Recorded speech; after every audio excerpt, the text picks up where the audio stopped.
Some of you, after watching this episode, will have a completely different understanding of why you've been stuck for years. Financially stuck, personally stuck, career stuck. Not because I'm going to teach you another strategy, but because I'm going to finally expose to you the invisible force that's in making your decisions long before you even thought you made them. And once you see it, you'll never look at your business, your finances, or yourself the same way ever again. So if you're a business owner, you're an entrepreneur, or you're a sales professional, maybe you're a dissatisfied high achiever and you know you're capable of more, but you're self-sabotaging yourself. Your income, your business, your leadership has plateaued. I can tell you why in one sentence. Your subconscious mind has been following orders your conscious mind doesn't even realize it's giving it. And until you understand how to give the orders, and until you understand how to change those orders, you're going to keep producing the same results year in and year out. So here's the interesting part. This is you. This is your mind. This is your body. This is your conscious mind on top. This is your subconscious mind down below. And we think from the top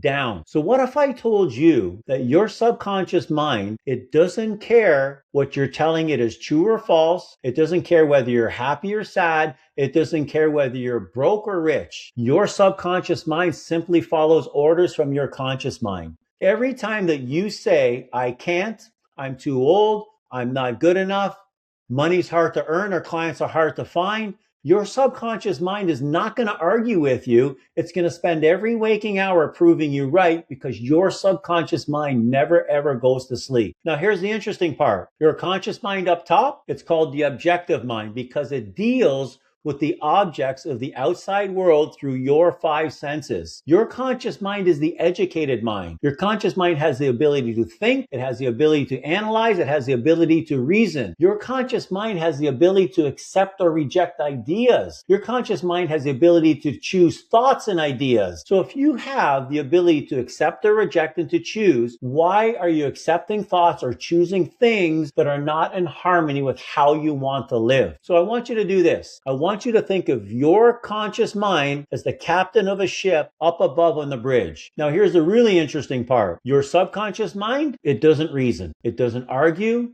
It doesn't debate. Your subconscious mind has no ability to think. It has no ability to reject. It just accepts. It accepts what the conscious mind repeatedly impresses upon it. Its job is to store beliefs, control emotions, control automatic behaviors. Its job is to execute programs automatically and produce the results consistent with those programs. I want you to think of your subconscious mind as the crew down below of a ship in the engine room. In the engine room, never questions the captain. The engine room crew just simply follows orders. Now, why is the subconscious mind called subjective? Because the word subjective means subject to the influence of another. Your subconscious mind is subject to the influence of the conscious mind. In other words, the conscious mind, the captain up above, gives instructions to the subconscious mind, the crew down below, and the subconscious mind just carries out the instructions. So if the conscious mind says, I'm always broke, the subconscious mind says, understood, let's make that true. If the conscious mind says, I never finish what I start and I procrastinate, the subconscious mind says, got it, that's who we are. Now, if the conscious mind says, I'm a powerful leader, I'm a creator, I create opportunities, the subconscious mind says, understood. We're going to organize those behaviors, those emotions, and those beliefs to match that identity. See, your subconscious mind, it doesn't debate, it just obeys what it's consciously told. Now, this is where most people get stuck. Most people consciously want one thing. They want more money, but subconsciously, they've accepted I'm not worthy, rich people are greedy, success is hard to earn, money is hard to make. Who do you think you are to go for that promotion? The subconscious mind always wins because it's the crew in the engine room driving the ship. This is where your program lies. 95 to 98% of your life and my life runs on a subconscious program. See, the conscious mind, the captain, sets the destination. The subconscious mind is driving the vehicle. So if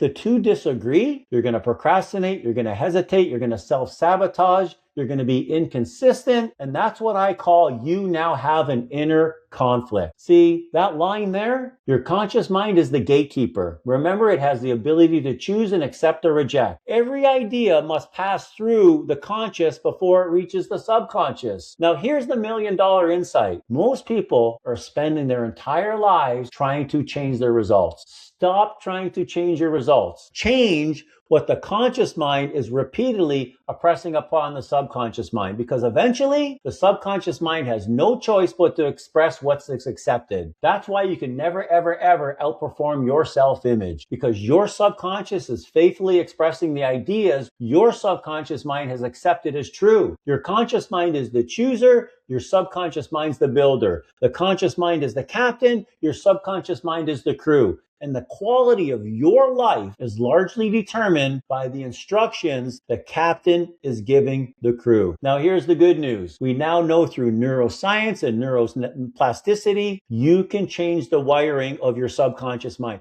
You can rewire to refire, because we now know your mind has neural networks, and your brain is literally like clay. You can reshape it and you can resculpt it. So here's the interesting part. Because if your subconscious mind learned bad beliefs, bad behaviors, bad decisions, it can learn new beliefs, new behaviors, and make new decisions. And the moment you begin feeding your mind a new idea, a new vision, a new identity, and you do it consistently, the subconscious mind starts accepting it. And once the subconscious mind accepts a new identity, everything changes. You change your behaviors, you change your decisions, you change your confidence, and you ultimately change your results. So here's the question I want to leave with you today. If your subconscious mind is listening to every thought that you think, every word that you speak, every story that you tell yourself, what instructions is the captain giving the crew? Because your future is being built by those instructions right now. So choose them carefully.